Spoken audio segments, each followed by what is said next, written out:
Hey, what's up, everybody? Coming up on this episode of Hit the Sled, the college football preview. Next on Hit the Sled.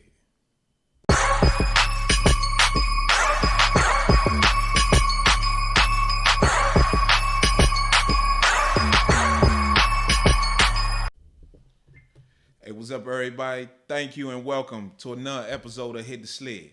Hey, before we get started on this episode, follow me. You guys know I'm on Facebook, Hit the Sled. Follow me on Facebook at Hit the Sled, at my YouTube channel, but also follow me on Twitter, Instagram, and Facebook. Hit the Sled. Man, I'm everywhere. And as we get started on this episode of Hit the Sled, man, we got to preview the college football playoffs. As you know, as you know, the college football playoff, the 14 playoff, has been picked by the playoff committee, and the four teams are Michigan, Washington, Texas, and Alabama. Those are the four teams that's been nominated for the college football playoff. When we look at it, there's a lot of controversy as far as what happened with this 14 playoff that's been picked by the college football committee. The first two, let's start off, of course, with my Michigan Wolverines. We the number one seed, the number one pick, and to be quite honest with you, there's no question. We earned that pick. We deserved that pick. With everything we've been through, with everything that happened this season, we deserve that pick for the college football playoff.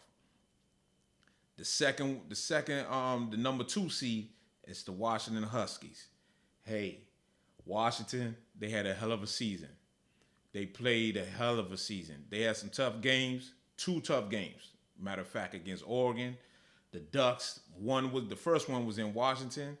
The second one was for the Pac-12 championship this past Friday. That was in Vegas, and they did a tremendous job, man. They played outstanding football, and they went undefeated, 13-0, and they earned their number two seed. The third pick is Texas. Texas, hey man, Texas had a very good season as well. Maybe the most talented team in college football, in my opinion. Texas went 12-1. They played an outstanding season as well. The only loss came against their arch rivals in the Red River Shootout, which is to Oklahoma. They lost, but they bounced back. Coach Sock, he's doing a tremendous job over there at Texas. And to be quite honest with you, like I said just a couple minutes ago, they could be the number one seed. They're the most talented team in college football, in my opinion. Texas got it all. Sock, since he's been there, this is his third year there. He's built a tremendous offensive line, an SEC offensive line, because next year they're going to be moving to the SEC. And Sock has built a tremendous offensive line, man. They got a lot of guys that's going to get drafted. The offensive line is playing well. Quarterback is playing well, is playing really, really well. He's playing within himself. Not only a quarterback, but they got receivers. They got a tight end. They got outstanding defense. The defensive line is formidable. And people forget, early in the season, we go way back to September in week 2, they went to Tuscaloosa and beat Coach Saban, beat Alabama, beat them by 10 points, beat them 34-24 in Tuscaloosa. That's no small feat. And they did it. They actually went in there and did it. So congrats to Texas. Texas is the number 3 seed. And we're going to talk about the matchups as time goes on. But the 4th seed is Alabama. Alabama got picked over Florida State, over FSU, and also over Georgia. In my honest opinion, I don't think Georgia had a chance. Georgia should not have been there. Georgia, coming into the last couple weeks of the season, they were playing well. They were playing well, but not at the level they needed to be. Georgia had a game against Missouri, and that game, man, to be quite honest with you, they could have actually lost that game. It was a one-possession game. Missouri's receiver got hurt, and Georgia ended up pulling away at the end. The game was in Athens. It was in Georgia, and they pulled away. And to be quite honest with you, they were just coasting along. They played Georgia Tech. That was a one possession game. They had a couple guys banged up, um, and they played okay, but they didn't really play the way they should have. The last game, this past Saturday against Alabama, to my opinion, they were never in control of that game. Georgia was never in control. Alabama played an outstanding game. You got to give Coach Saban credit. His team was well prepared. They were ready to go, and they did an outstanding job, in my honest opinion. They did an outstanding job getting ready for the game. So, as you can see it, they did what they were supposed to do. Um, Moving forward, though, so the question is, should Alabama have been picked ahead of FSU or picked ahead of Florida State? Florida State went undefeated. They were 13-0, won the ACC. However, they did have a big injury. They lost their quarterback 2 weeks ago, Jordan Travis, to a big injury. He broke his leg, and since he broke his leg, man, it's been tough sledding. It really has. It's been tough sledding. They played Florida 2 weeks ago, and they struggled. But it is a rivalry game. It is a rivalry game, and it was the first game without Jordan Travis, and you could clearly see they were trying to adjust to it. And unfortunately, in that game against Florida, their backup quarterback ended up getting a concussion. The concussion kept them out of this game against Louisville for the ACC championship game. At which point, their third string quarterback had to play, and that right there was a killer. That right there was a killer to them. They won the game, but it was a struggle. It was a real struggle, and defensively, they played outstanding. Defensively, Florida State played outstanding. They did a hell of a job. But moving forward, and I'm going to get to why Jordan Travis's injury was a killer. It's because when they won the game, defensively, only threw for 55 yards. The third string quarterback is a freshman. He struggled. So it was kind of like the committee was debating whether or not they should put FSU, Florida State, ahead of Alabama. Unfortunately, they chose Alabama. They gave Alabama the nod. The head of the playoff committee, I believe his name is Boo Carter, he came out and said that the injury to Jordan Travis was the key reason why they chose Alabama over Florida State. They felt like Florida State was a different team compared to where they were early in the season. They felt like Alabama, after beating Georgia and winning the SEC, they should be the pick. In my honest opinion, I think Florida State deserved that opportunity, because if you give someone a backup quarterback comes in, the second string quarterback is hurt during a concussion. He has 3 weeks to 4 weeks to recover and to be able to practice, for them to be able to adjust, for them to come back and play against. It probably would have been us against Michigan, and I think they would have played. I thought they would have been able to hold their own. And to be quite honest with you, I just think that they weren't robbed, but they were not given a fair opportunity for them to show. They were 13-0. What's the use of them playing the games then? They played, they won all their games, and Florida State actually defensively, they're a playoff team. They have a lot of talent. Their receivers played outstanding this year. Offensive line, running game, they were a standing football team. But unfortunately, they had a severe injury. The injury prevented them from taking the next step. And so the playoff committee chose Alabama over Florida State. And but unfortunately for those kids at Florida State, they won't be playing in the playoffs.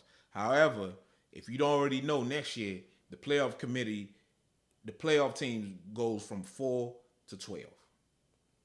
So once that happens, none of this nonsense was going on, and nobody really, for 12 teams. If you the 13th team screaming, yelling, we ain't really want to hear from you. To be quite honest with you, we really don't.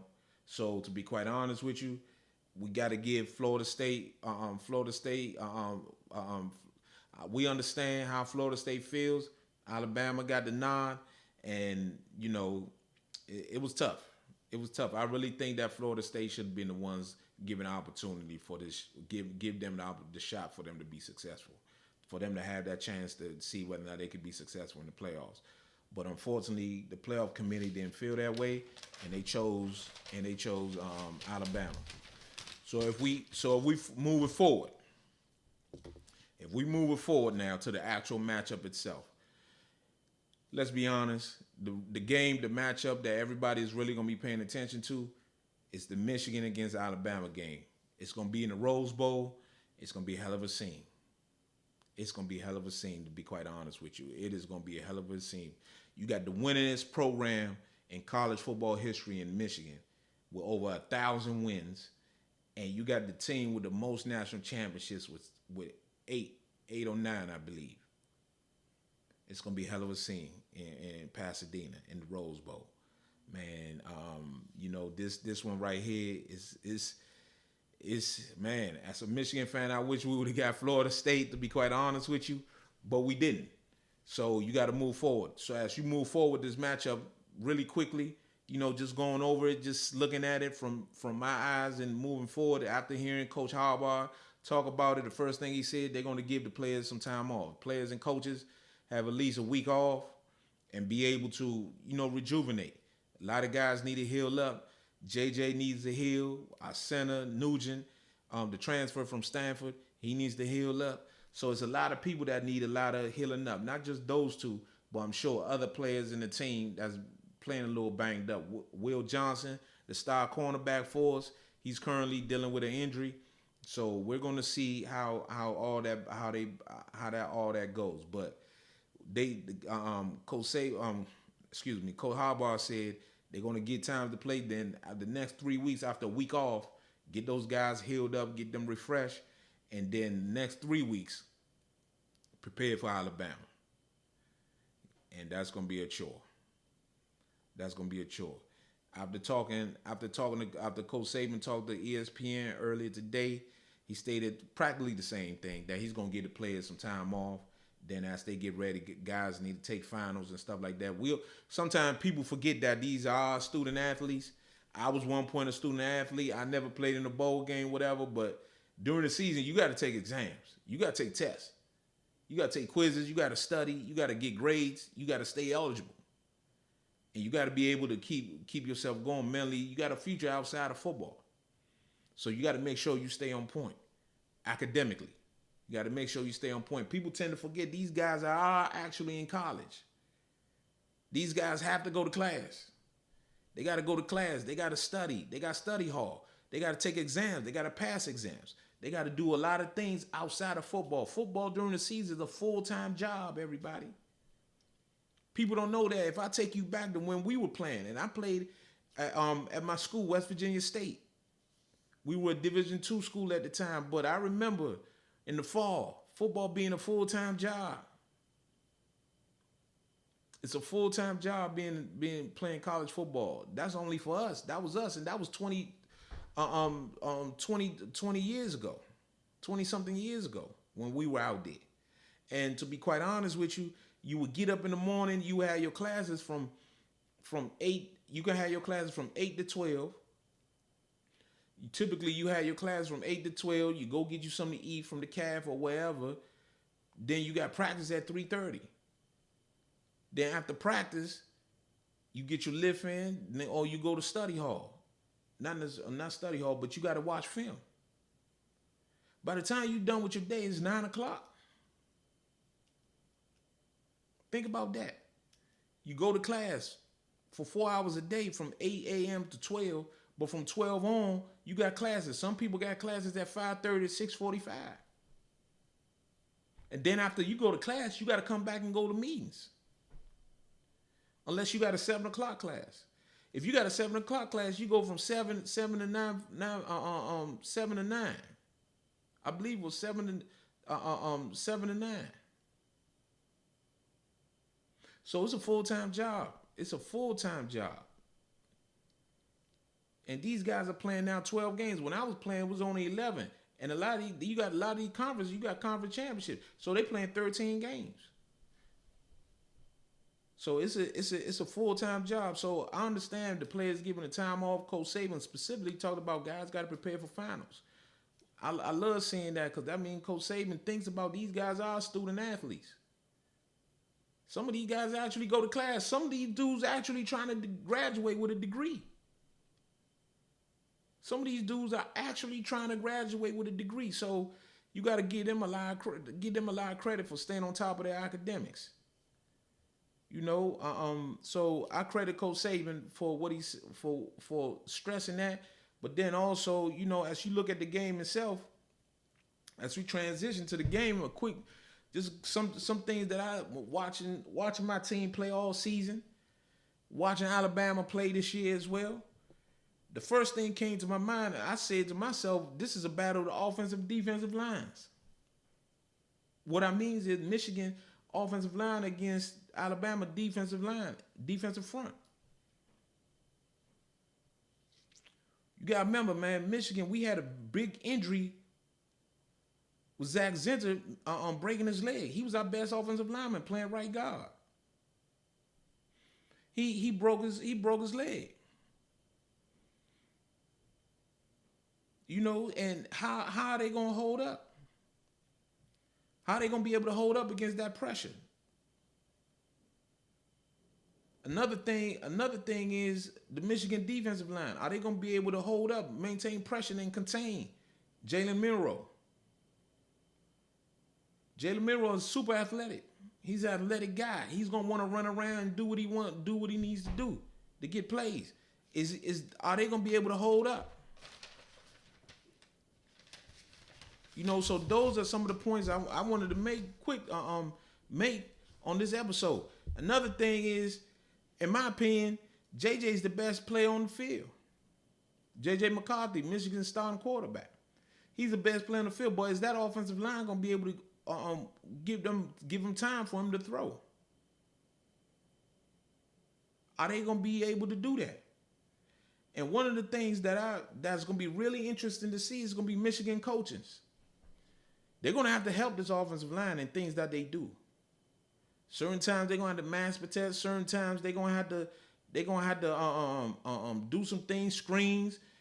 Michigan don't run a lot of screens. They don't run a lot of certain things to slow down that pass rush from Alabama. They're going to have to be able to make adjustments. You can't wait to halftime. You can't wait till the third quarter to make adjustments. You got to make adjustments midway through this first quarter or second quarter. If some things not working, you got to be able to adjust on the fly. Typically, Michigan wait till the halftime to come out second half to make adjustment. Not this game. You got to be ready. You got to be able to make adjustment midway through the first quarter, second quarter. There's certain things Saban is going to do defensively that's going to take away what Michigan likes to do. Are they going to be prepared for that?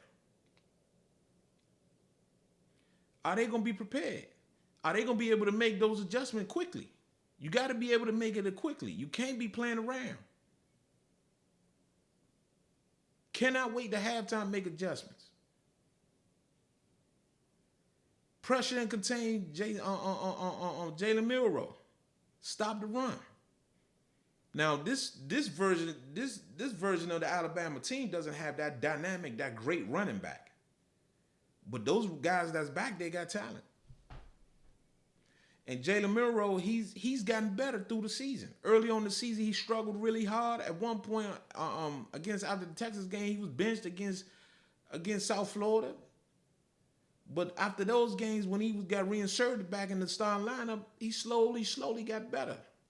But he has weaknesses. He has some weaknesses. Now, I don't know how good we are to take advantage of those weaknesses, but he does have weaknesses. So it's going to be one of those things, but how are we going to deal with that? How are we going to deal with those weaknesses? So it's going to be interesting. Michigan O-line has to play their best game to win this game. They have to play better than they played against Ohio State. They're going to have to play better than that. They're going to have to play their best game. And the coaches are going to have come up with a scheme that can actually defeat what Saban wants to do. Harbaugh has to have an NFL type head coaching scheme to beat Saban this in this game. They're gonna have to have their best game coaching. Flat out. Let's not make no mistake about it. The coaches are gonna have to help win this game as well. So it's gonna be something that initially after I saw the matchup, I thought to myself, that is what I want to see. That's what I'm looking forward to see. I want to see what's the scheme they got coming. What are they trying to do? What are they trying to accomplish? How are they going to pass block? How are they going to run block to gain yards? So it's gonna be something. It's gonna be something to see. And the granddaddy of the Rose Bowl, man. We all grew up as football fans watching the Rose Bowl. And to see my team play Alabama in the college football playoff, that's gonna be a great sight to see. It is really gonna be a hell of a scene. It really is. But the next team that I'm gonna talk about is the Washington against Texas game.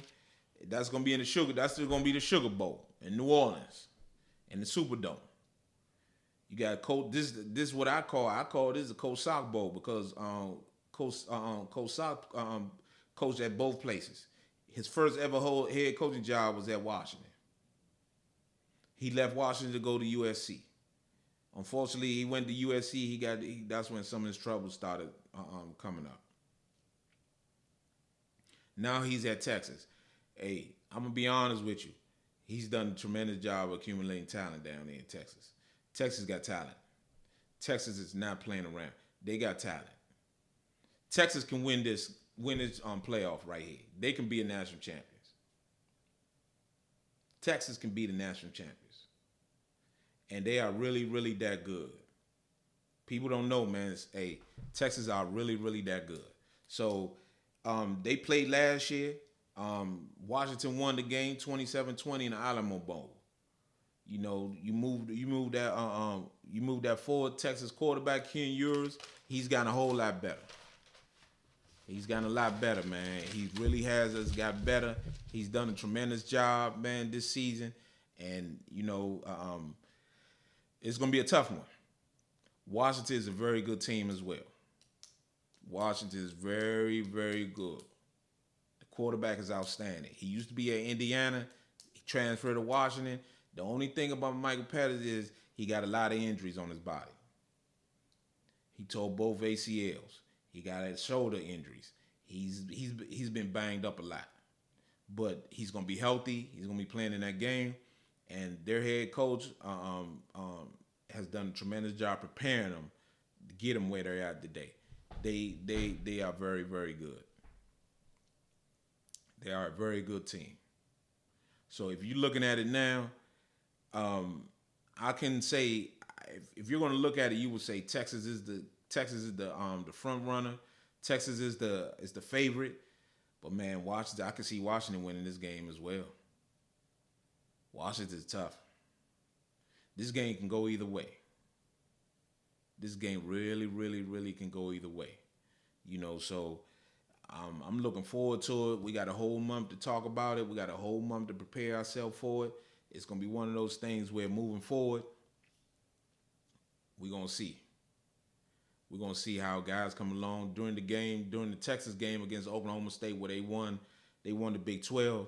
Worthy, the star wide receiver, he was banged up. He was on crutches. Now, that's not to say that he has 4 weeks to heal. However, you know, when you're walking on crutches, a lot of times that don't take 4 weeks for it to heal. So we'll see whether or not he's going to be ready to go in about a month. You know, so, man, I truly appreciate everybody watching this video on Hit the Sled.